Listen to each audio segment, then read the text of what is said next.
Ahojte, moje meno je Ondrej Volker a nachádzate sa na kanáli Chlapci slovenskí. Ja sa vám prihováram z Košíc. No a v tomto videu vám chcem zrekapitulovať našu trojdňovú cestu po východnom Slovensku. Navštívime najstaršiu opálovú baňu na svete, vyskúšame rómsky street food, poprechádzame sa katakombami pod centrom Košíc, budeme ryžovať zlato, navštívime najstaršiu krčmu na Slovensku, povozíme sa na koni, ochutnáme samozrejme aj tokajské víno a mnoho ďalšieho. Teraz ale späť do storočnej budovy v Košickom mestskom parku, ktorá vám chce rozpovedať svoj príbeh. Villa Sandy je nádherná budova postavená v roku 1909, ktorá pôvodne slúžila ako korčuliarsky a tenisový pavilón. Po dlhých rokoch úpadku a chátrania sa budova kompletne zrekonštruovala a otvorila sa v roku 2024. Dnes sú tu vonkajšie aj kryté tenisové kurty, bazén a pribudne aj wellness. Vzadu budovy si môžete vychutnať reštauráciu Emoty so sharefood konceptom. Ďalej sme si v rámci prehliadky mesta pozreli túto krásnu košickú synagógu, ku ktorej minulý režim pristupoval s patričnou neúctou a slúžila iba ako obyčajný sklad kníh. No a následne sme sa presunuli do suterénu mestských hradieb, kde je tiež zaujímavá prehliadka.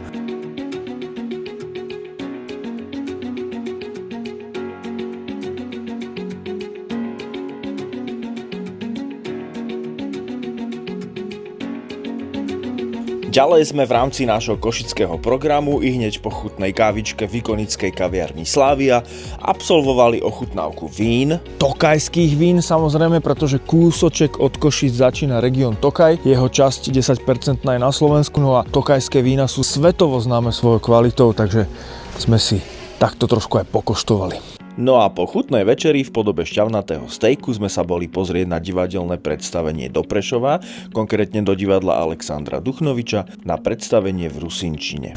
Bál som sa, že či budem niečo rozumieť, ale nakoniec to bolo naozaj skvelé a po chvíľke som pochopil zo pár slov, ktorým som nerozumel a naozaj odporúčam. Je to exotika na Slovensku, takže choďte vyskúšať. No a my sme sa premiestnili do Šarišského regiónu, kúsok od Prešova do dedinky Červenica, kde sa nachádzajú slovenské opálové bane, jedna z najvýznamnejších turistických atrakcií na východnom Slovensku. Dostali sme takéto krásne čelovečky, prilbečky a hokejisti a môžeme ísť na to.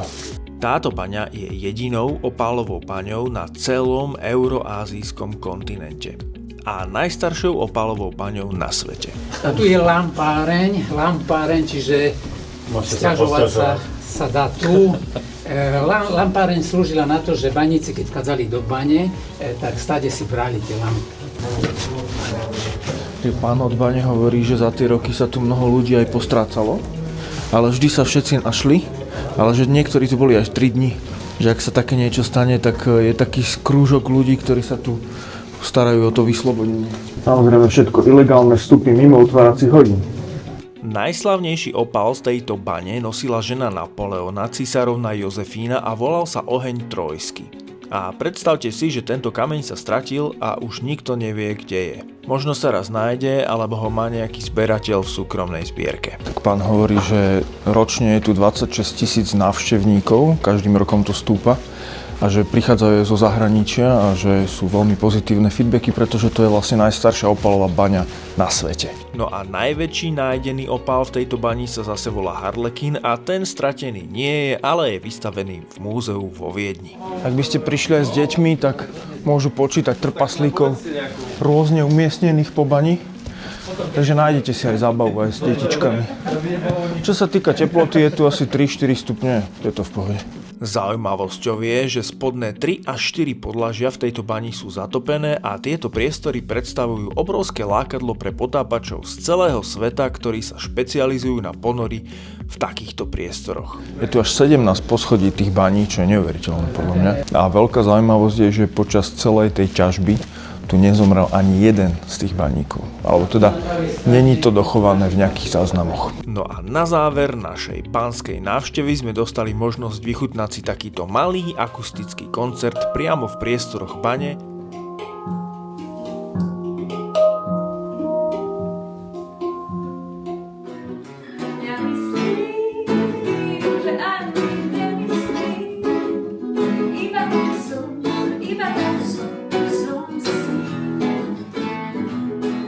A tu už už sme pri sľúbenej ochutnávke špecialít rómskej kuchyne. Ochutnali sme tradičný rómsky chlebík, tzv. Marikle, klobásky alebo ak chcete goju plnenú zemiakmi alebo mesom a tiež pašvare, čo sú údené rebrá podávané s pečenými zemiakmi. Rómsky street food. Ako prílohu som si k tomu dal chutnú dusenú červenú kapustu a musím vám úprimne povedať, naozaj sme si veľmi, ale že veľmi pochutili. Presunuli sme sa kúsok ďalej do obce Zlatá Baňa, kde si v rámci spoznávania regiónu skúsime ryžovanie zlata. Som na to celkom zvedavý, že vraj si ho potom môžeme nechať.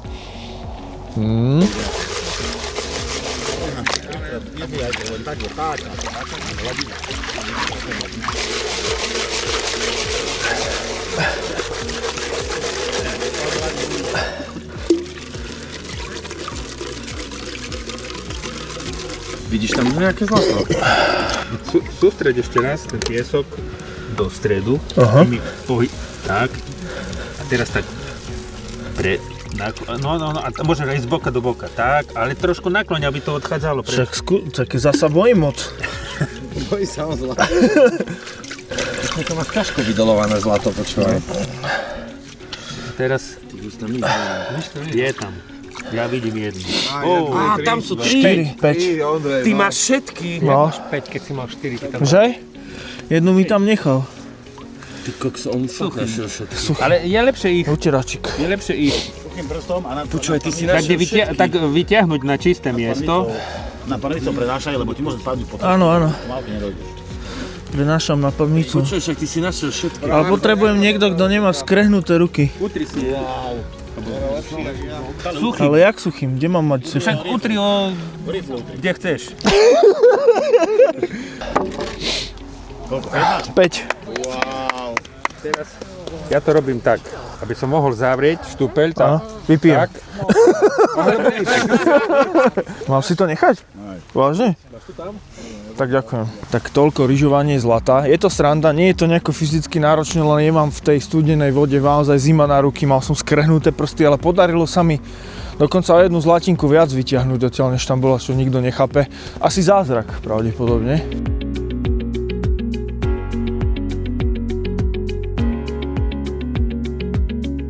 Tak dámy a páni, posledný alebo predposledný bod nášho bohatého programu šarišského typu je takáto krásna saunička v prírode.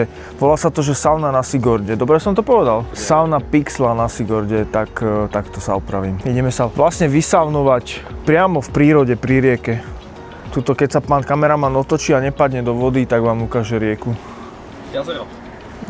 Jazero. Jazero som samozrejme myslel. Jazero Sigord. Ja nemôžem povedať, že som teraz. Momentálne sa nachádzame v najstaršej budove v Košiciach, ak nerátame kostoly. Je to doslova aj najstaršia krčma v Košiciach, možno aj na Slovensku, to neviem úplne, zistíme.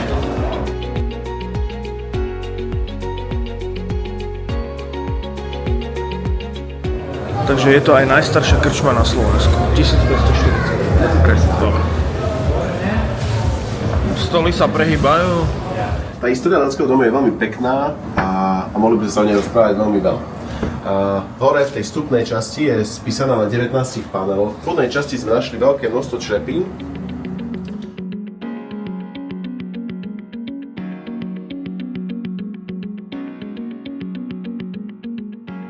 No a čo by to bol za večer v Košiciach, keby sme ho nestrávili vychutnávaním bohatého nočného života, ktorý táto metropola východu ponúka. My sme mali napríklad šťastie na takýto jazzový koncertík priamo na hlavnej ulici v knihkupectve.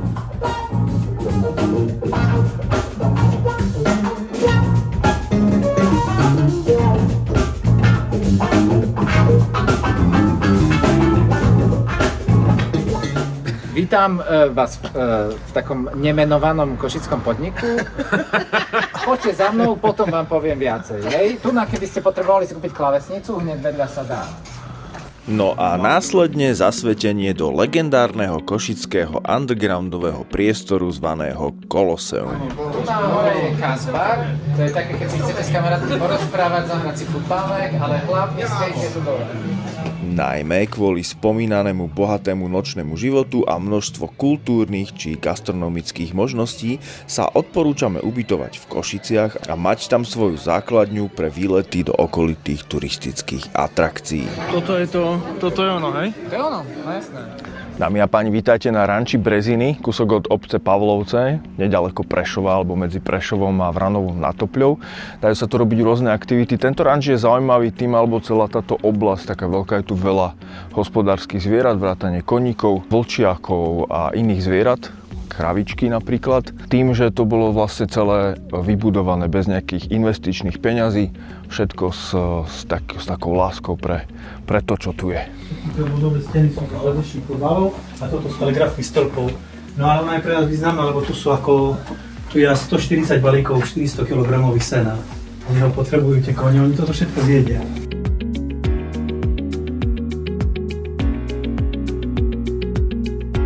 Priatelia, vítajte v obci Komárany u Aničky Lipkošovej na dvore. Ideme variť si tradičné máčanky. Pozrite sa, aký krásny dvor tu je. Tak poďme sa pozrieť donútra. Ja by som to varil tu, čo vy na to? Toto tu je také naše na Vianoce u nás na večer. Nesmie chýbať toto. To je karamel, cukor, maslo, vanilkový cukor, ja dávam. No a robí sa to väčšinou z domácov, hej. A soľ, kyslé mlieko, keďže...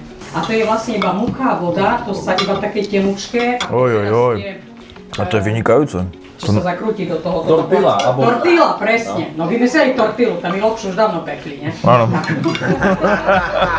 Presne tak. No a naša posledná zastávka bola v obci Zamutov, v Dome ľudových tradícií, alebo ak chcete v múzeu u Cetky. Dobrý deň, myšujeme. Dobrý. Dvaja muži, jeden chlap. Dobrý deň. Dobrý deň. Teší ma. No, chcete vedieť o dome, dačo? Áno. No, tak dom je storočný, je z kameňa. Dole pri potoku. Jedna je lamačka, čo na hrubo lamajú tie konope takým spôsobom. A tie plevy vypadávali a ostávalo iba vlákno. A potom už bola česačka s dvomi nožami a tak už pekne na čisto. Na motovidlo A sa namotalo. motalo sa. A musela počítať. Keď motala, musela počítať možno do 80, možno do 100. Tak sedliacký rozum vymysleli počítadlo. Lebo sa nesmel nikto osať, aby nepomýlil, aby po tej stovke musela previazať. Zase stovka previazať. A keď sa kde niekto ozval, ju pomýlil, už si ma pomýlil, musela prepočítať od znova a tak. Takže vymysleli také počítadlo. Ozvené kolesko, točila a už keď prešlo na to miesto, že bolo dosť, oznámilo jej. Aha. Studne neboli v každom dvore, pri každom dome, ale boli na ceste po dedine a boli tak 4-5 studne.